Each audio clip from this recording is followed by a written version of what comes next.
Okay. Good evening. At last. It has been a long interim here, but we are resuming,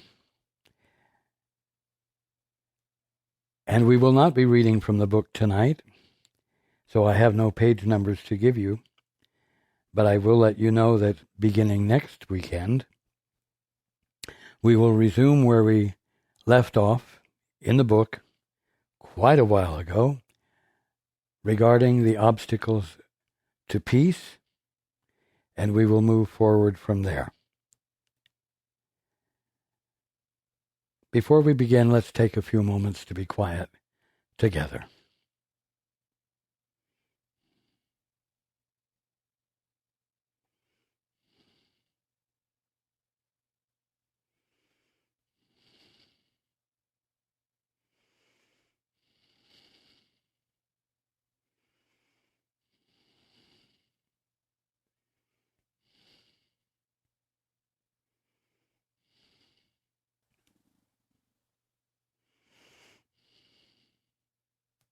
Welcome to everyone who's joining us on the internet.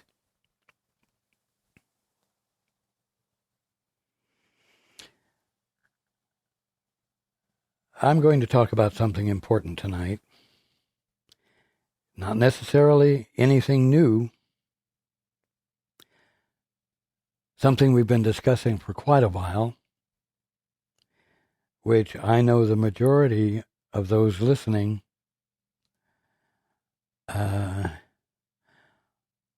are finding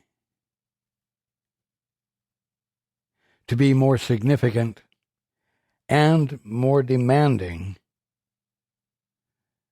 than you might have thought. Now, I want to back up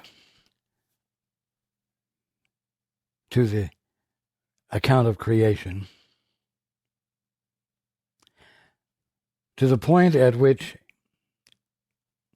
Adam and Eve were created and were told not to eat of the fruit of the knowledge of good and evil. And they ate of the fruit. Now, this has been called an allegory, but it has been taken literally. It is almost impossible for anyone familiar with the Bible to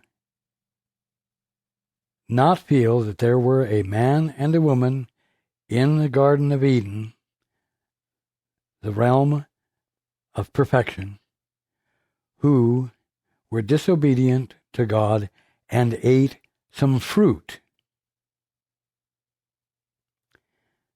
But that wasn't the disobedience. That wasn't the thing that caused the fall. Literally, the thing that caused the fall was that the two of them made a decision. The two of them made a decision. Now, let's take a look at this. God did not give man the capacity to make decisions. That is not the way the being of God, manifesting as creation, including mankind, functions.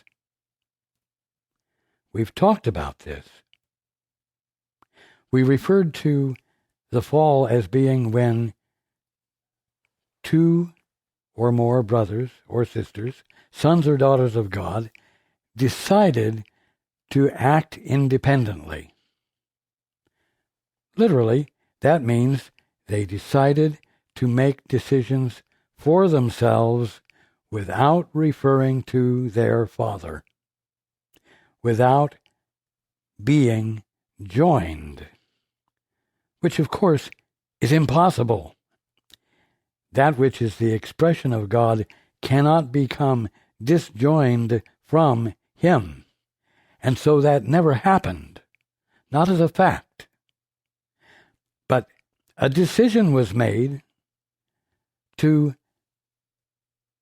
act on the basis of thought processes which never arose out of the inspiration and revelation that is the movement of the mind of God, that it is mankind's function to experience as the Father is expressing and being it, and reflecting back to the Father the acknowledgement of his action, the crediting, you might say, of the Father with what the sons and daughters of God are experiencing. In other words, it is the function of the sons and daughters of God to bear witness to the Father. Breaking that mode of being, which is the result of being still, joining, listening, hearing, and acknowledging, that, the abandonment of that, amounted to a decision to act independently, and it didn't matter whether they ate fruit or killed animals to eat and pretend that they were living off of the protein and so on. It doesn't matter what the acts were. It's the fact that they chose to do something they weren't given the capacity to do. Make decisions independently. Now, we know from months and months and months of my talking about it, and from anyone reading the course to any extent, that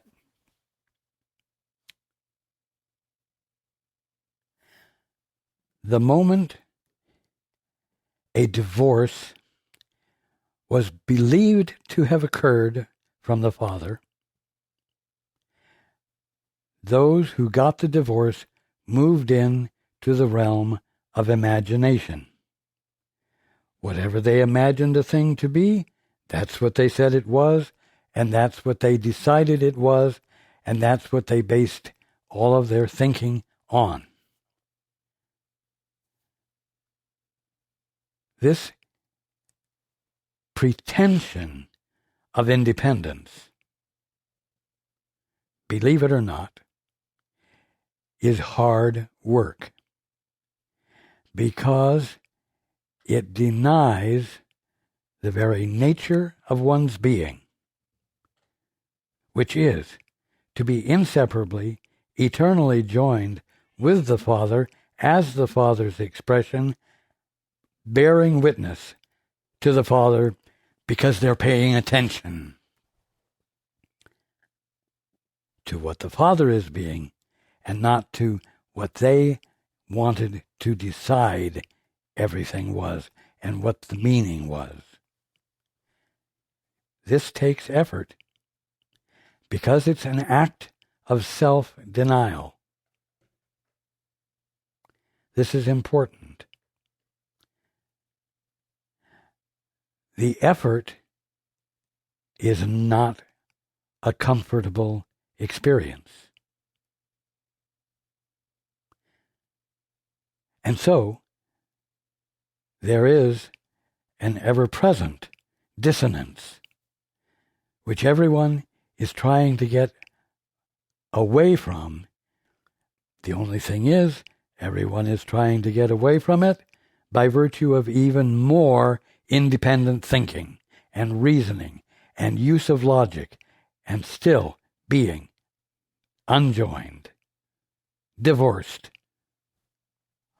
from their source. Again, an impossible thing. Now, that's the experience. The experience seems to be one of struggle, as though it's difficult to deny one's source. But what I want to point out is that the struggle is caused by the presence of the Holy Spirit,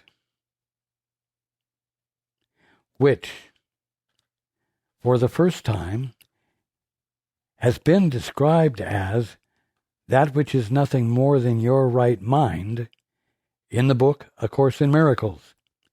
This is the first time that has found expression, and it's a key point. The Holy Spirit is nothing more than your right mind. It is that of you which is held in trust while you're in a state of denying it. But it isn't just idly, patiently abiding in the background while you have fun being independently, imaginatively creative. You must understand that if you attempt to deny the majority of your being,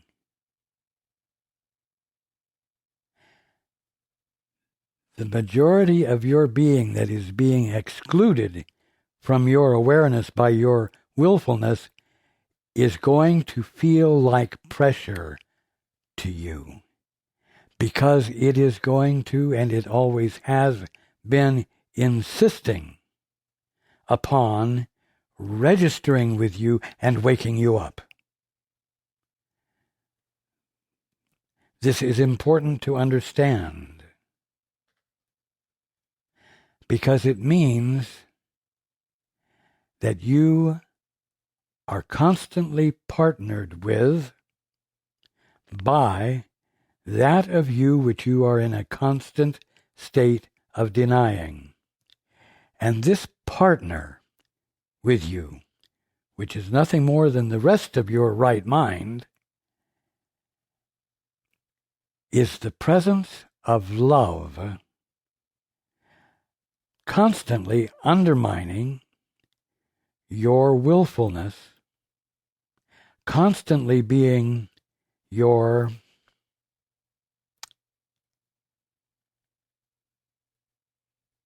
teacher with a capital T, constantly supporting your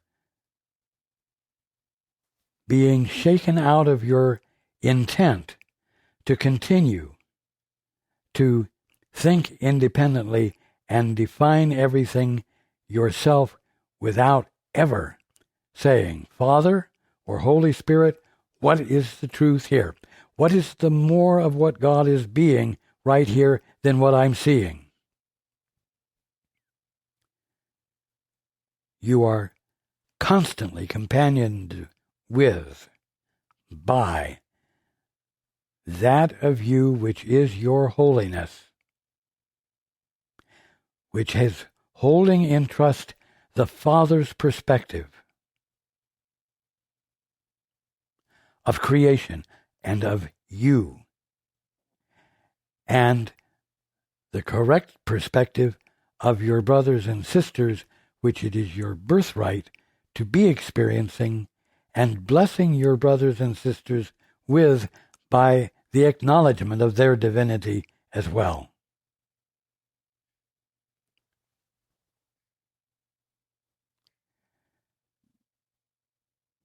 Now,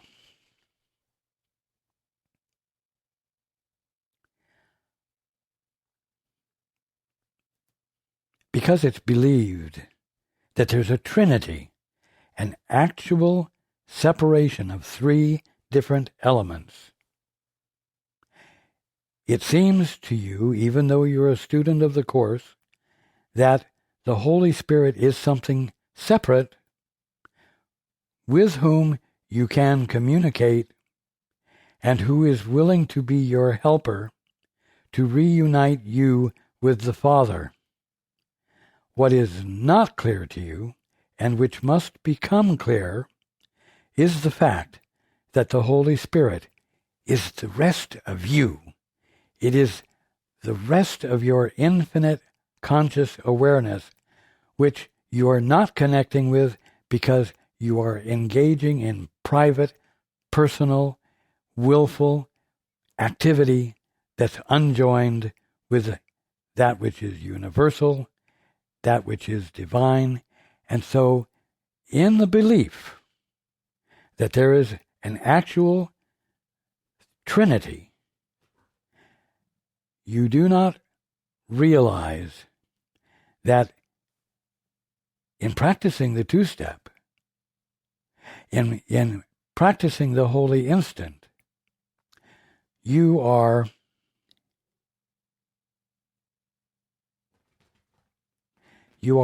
letting all of what you really are back into your conscious awareness. You are letting its constant intent to insinuate your sanity back into your mind. You're allowing that to happen. But in order to do that, you must stop thinking independently. You must become still. You must reach out with a conscious act of joining, of abandoning privacy, and want to know what is the truth here, where I am seeing an unholy, ungodly mess called my world or my personal relationships and so on.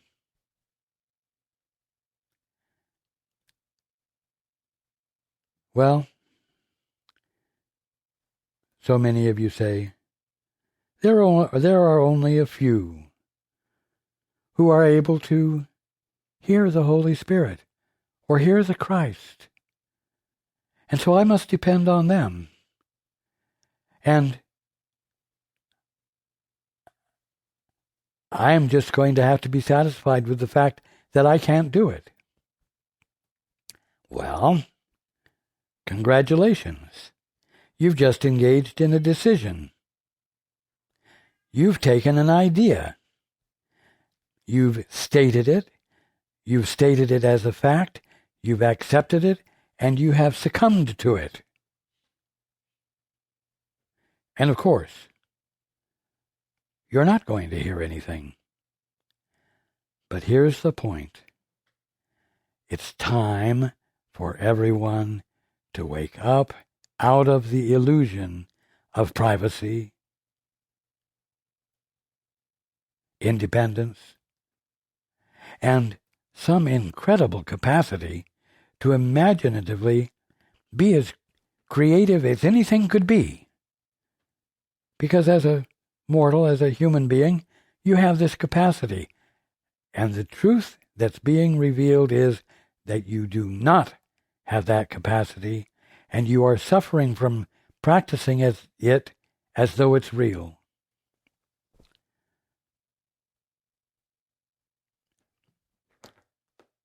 The holy instant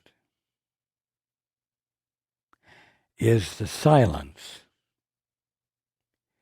in the very essence of you, in which you abandon your confidence in your little private selfhood and what it can accomplish, and in the genuine absence of that, you lean into an answer that you don't yet have. And you lean into it with commitment because you, for some intelligent reason, have decided that you want to break the habit of mortality. You want to break the habit of being miserable, of sinning, getting sick, and dying.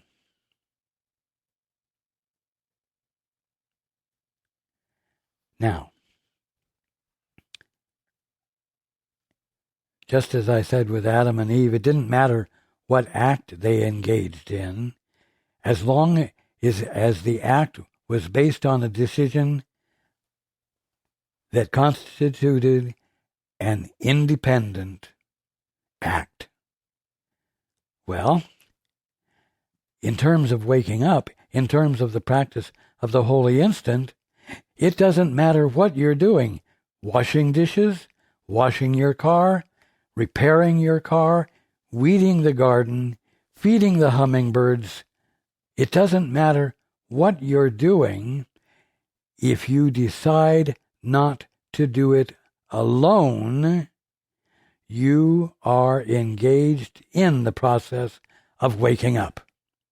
You are engaged in refraining from being independent and beginning to value and enjoy the desire to not be alone, to be joined with that which represents God, which is nothing more than your right mind, which is ever available to you, which has been companioning with you and is insisting upon registering with you, because your sanity is actually irrevocable, and although you're not experiencing it, it is not gone.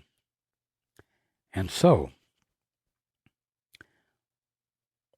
what needs to be understood is that although you go through your day without doing hardly anything joined, you just act and behave on the basis of what you were raised to believe. And you may even be acting with very stern and strict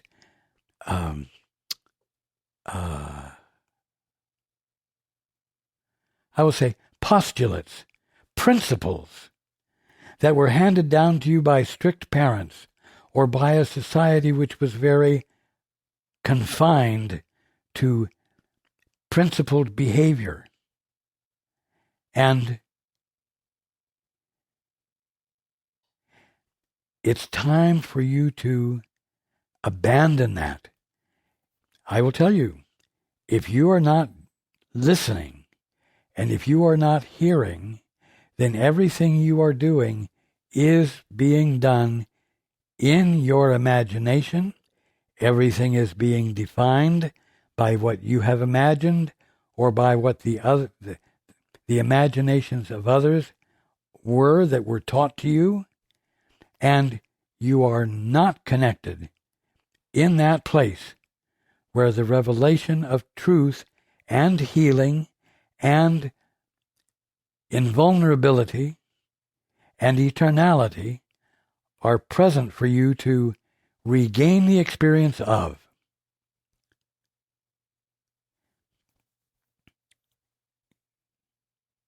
You can see from what I'm saying that what is called for and what the ultimate issue that the Course is teaching is that every moment of your day should be intended by you to be engaged in with someone else. I don't mean family, I don't mean brothers and sisters. Here I mean by the Holy Spirit, or by joining with me, or by consciously reaching out to the Father. Because if you're not joined, no matter what you're dealing with, it's being dealt with through illusion, imagination that isn't based on fact. So, the practice of the holy instant is ultimately important. It needs to be brought into play constantly. you need to arrive at the point where you're going through your day knowing that you're not alone and reaching out for the experience of communion. And even if you are not succeeding at it initially, persist. You might even have to just go through your day and every 10 or 15 minutes or more often ask, "Are you there, Holy Spirit? Are you there, Jesus? Are you there, my guide? As I check out in the grocery store, are you here with me? Are we doing this together?" The simple reminder that it is supposed to be an experience of being joined, of not being alone, will help promote your hearing. But you've got to know that that's the point. And that's what I'm needing to refresh tonight before we continue on through the book. Love is constantly present with you,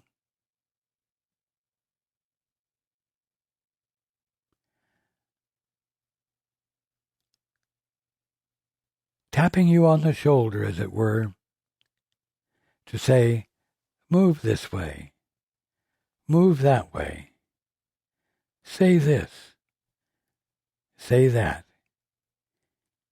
Here's how it really is. Teaching you, guiding you in ways that have one result: healing, wholizing, the returning of your sanity by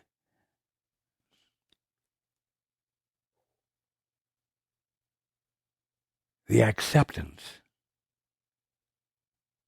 of the Holy Spirit's perspective, because it is nothing more than your true perspective, which you've been ignoring as long as you've been choosing to use your own definitions about how things work. Now, you're not used to doing this. You're not used to the idea of not going through your day outside of the privacy of your own thoughts and your own decisions and your own conclusions, etc., your own interpretations. You're not used to that. And so it feels like an impossible change, something that's going to be really hard. Well, if you're going to be genuine in the desire to join, if you're going to genuinely engage in the holy instant,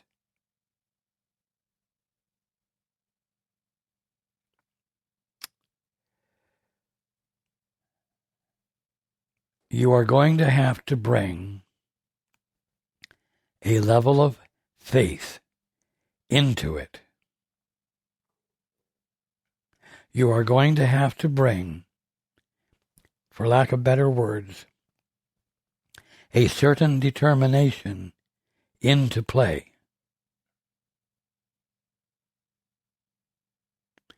And it's going to feel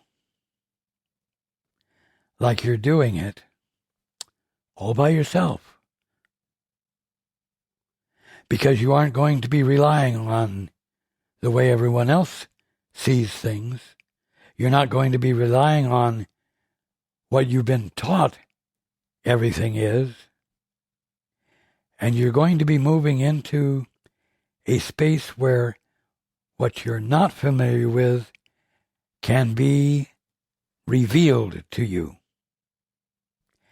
you're going to have to lean into a new experience of being conscious that will only register with you when you engage in a conscious choice to not do anything or believe anything or engage in private thinking about anything, and you join because you want to know the truth that the Holy Spirit or the Father or Jesus can give you.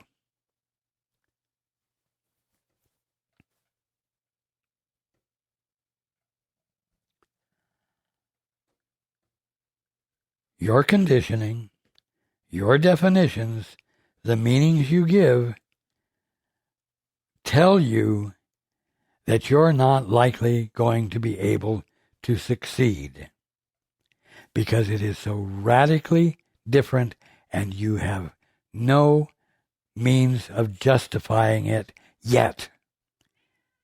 That is where the determination and the commitment must come into play, so that you engage in what doesn't make sense to your imaginative private mind.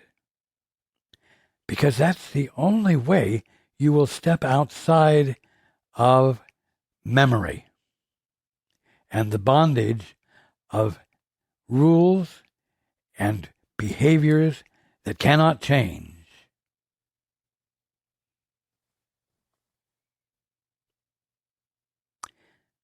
The Holy Spirit, the presence of love that companions with you,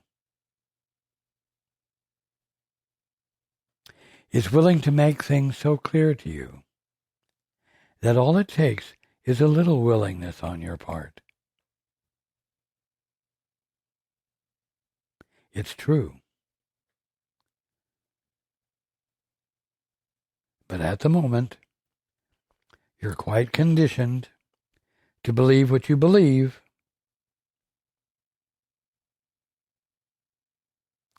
and to believe that you do not have a means or a way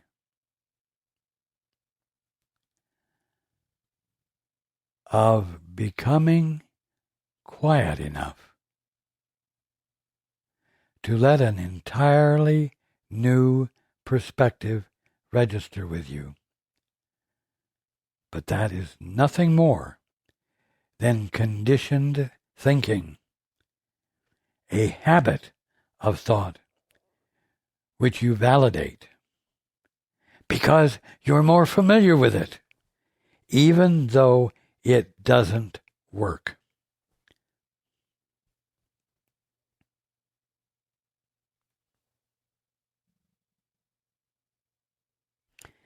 You need to know how wonderfully supported you are.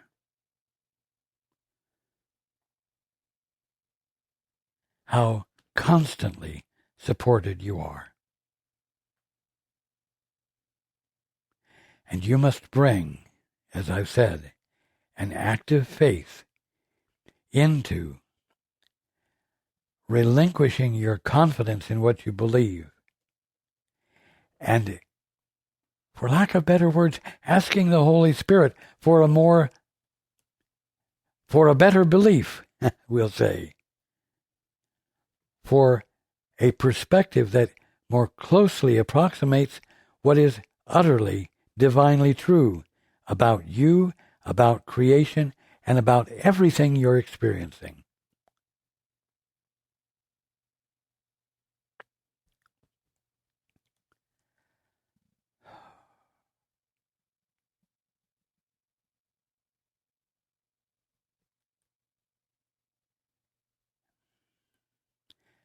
In other words, you must want to know the truth that you don't know yet and that you have no means on your own of discovering. I'm talking about going through your day wanting to know the divine truth about everything you're experiencing. You're well familiar with the lousy interpretation your imagination and your conditioning is giving to everything you're experiencing. And yet, as I've said before, reality is the only thing confronting you, which you're either seeing clearly or through a glass darkly. You're either seeing clearly because you've decided to join and inquire as to what the truth is, or you're seeing through a glass darkly because you have abandoned the avenue of revelation that's available to you, and instead you're using your own best judgments and the skills you think you have that no one ever gave you. You see?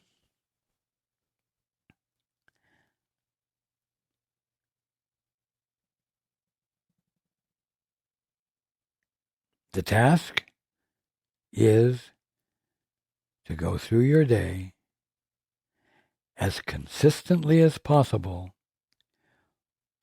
wanting to know the truth, the divine reality of everything you're confronted with.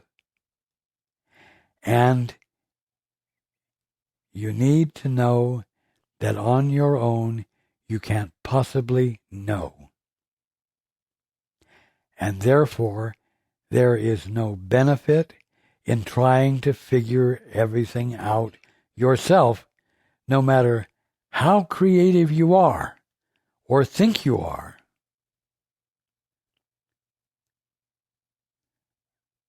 Unjoined means not awake, unconscious of what the reality of everything is that you're experiencing. Joined puts you at the threshold of the awareness of truth that it's your birthright to be experiencing in the absence of any call for decisions, private decisions of your own. This should be a joyous thing to engage in, even though it isn't initially. I'm here to encourage you.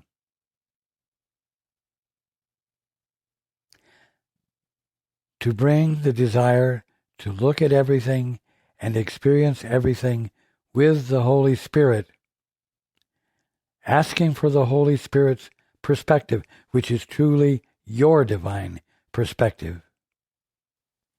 And recognizing that this is the only way you will get out of the prison of the misperception of the kingdom of heaven, which is the only thing confronting you.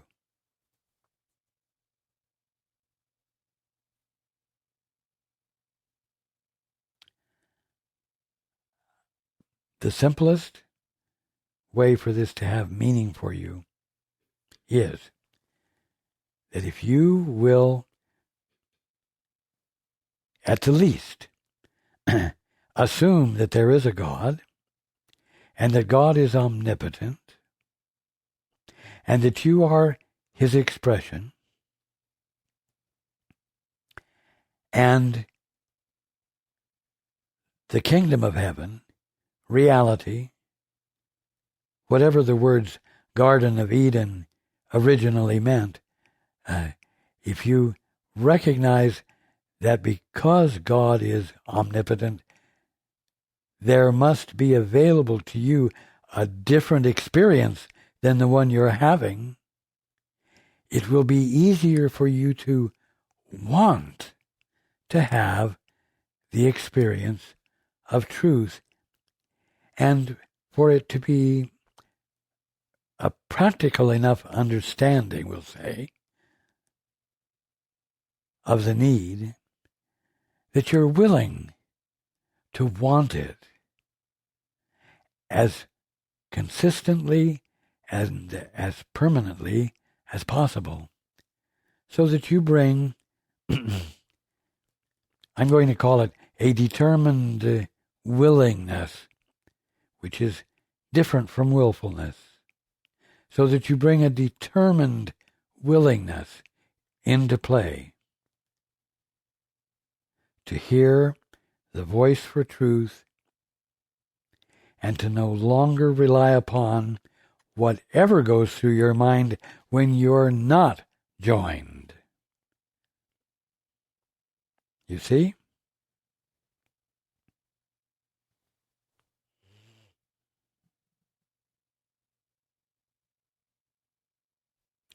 Now we will continue moving through the book, A Course in Miracles. But no matter how much more you read, at the bottom line, it's going to come down to the call for you to yield whatever pride you have in your own capacity to do things independently, and in humility and the absence of your trying to be something special, you want to know the truth.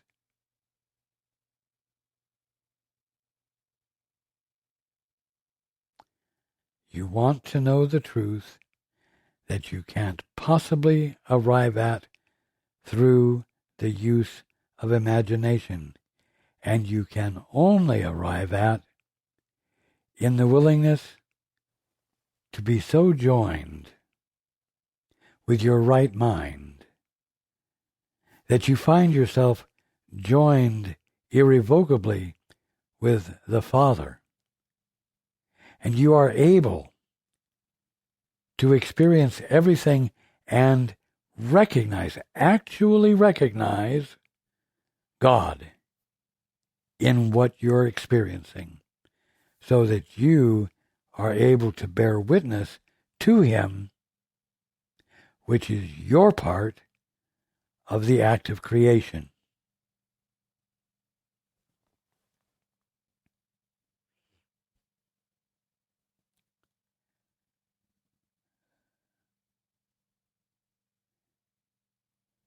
I am inviting everyone not to get so hung up on the words in the Course or the concepts in the Course, that you can think about and discuss them at length, very intelligently, but neglect to do the one essential thing, which is to shut up, to become still and engage in rejoining, abolishing the divorce from the Father that you and a brother or sister initiated at some point. You see?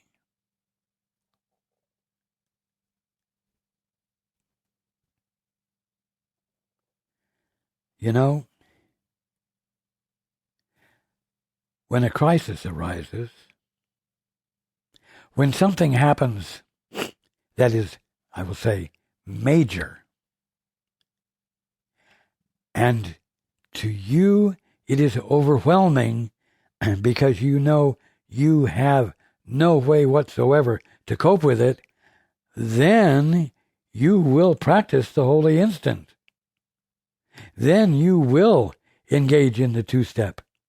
You will silence your imagination. You will refuse to scare yourself to death and exacerbate the problem. And in the silence of the absence of your best judgments, you will reach out. You will lean into the Holy Spirit. You will lean into the disclosure of what is true with a capital T. And you will be healed. The problem will be resolved because you lost faith entirely in your private, personal capacity to cope. Now, I am here to constantly remind you that you don't have to wait until some major experience that overwhelms your imagined capacity to cope. You can just simply abandon it at any moment without any good reason other than that you, knowing that there is truth beyond what you're experiencing, want to know what it is. And so you bring the wanting into play constantly, providing an energy and atmosphere of humility and willingness and invitation that you are not blocking. It may feel to you as though everything will collapse. What I want you to know is that in your acts of independence, everything has collapsed. Things aren't that great. You're not experiencing healing and transformation, even though you study the Course or any other religious or spiritual teaching, and you believe that it's possible.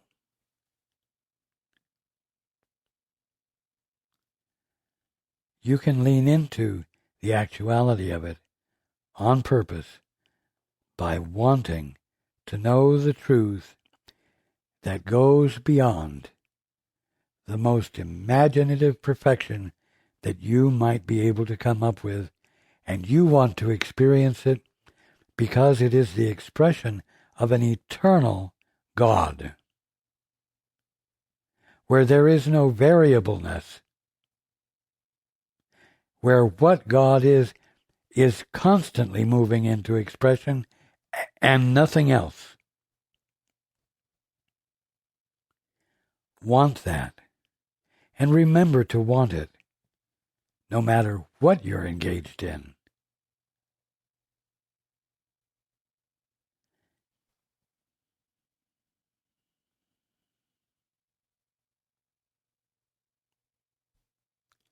Everything that is true is intent upon registering with you, because everything that is true needs you to bear witness to God, to acknowledge God, not as a theory, but as an actual experiential recognition.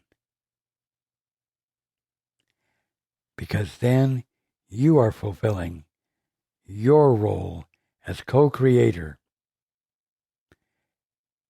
and not denying it, not escaping from it, because you'd rather think for yourself.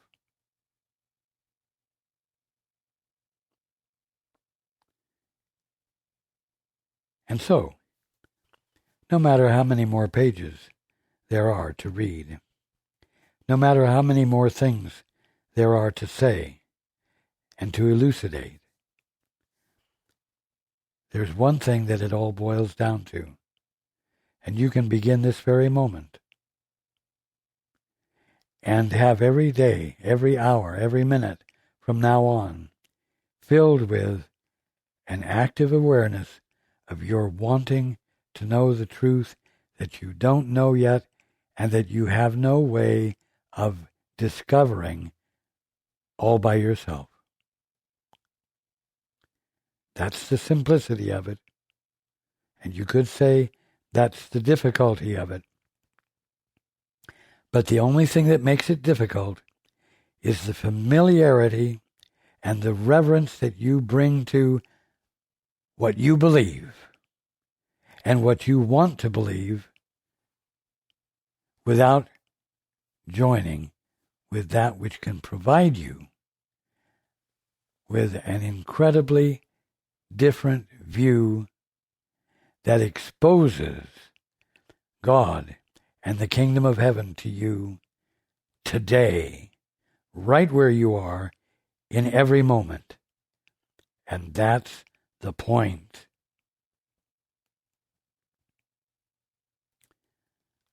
You don't have to wait till you get to the last page of the course and then say, okay, what do I do now?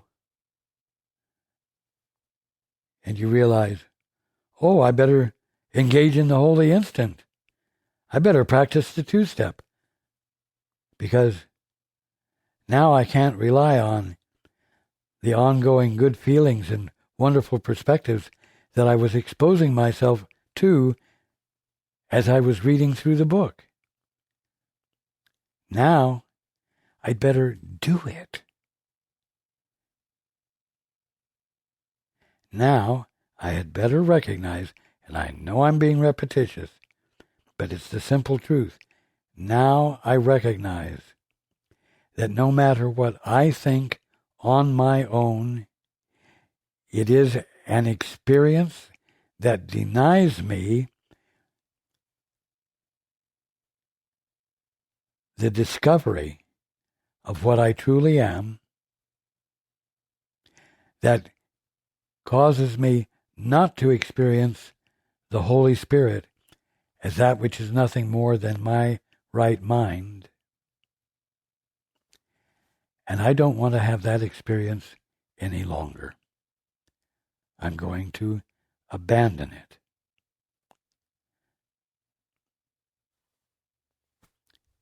You might feel that you have no choice once you get to the end of the book. Although you could start the book over and over and over. So don't wait until the end of the buoyancy that comes from reading the wonderful ideas in the Course. Don't arrive at the end of that, and in the emptiness that follows, dare to start engaging in the holy instant. Do it now. Do it now. Do it now. Do it as you're listening to what I'm saying. Do it so that you recognize that what is happening is that a brother is bearing witness of you, to cause you to recognize that there truly is another way to look at this that far exceeds anything you can imagine and moves you to the willingness to open up to it. All you have to do is be quiet and curious, and the insistence of the Holy Spirit, which is nothing more than your right mind, will flood you, because it is intent on your sanity being returned to you.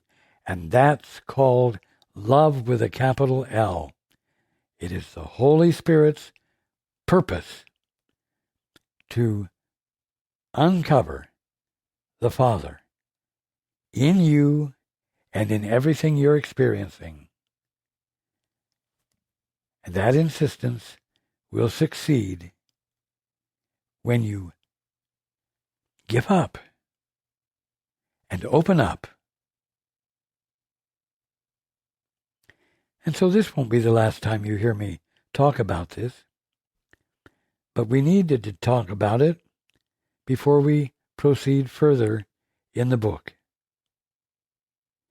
And I will share with you that I'm very glad to be with you in this manner, once again, continuing forward. I love you. I am the presence of love, moving you into your willingness to want to know the truth about everything, no matter what you're engaged in. And I look forward to being with you next week.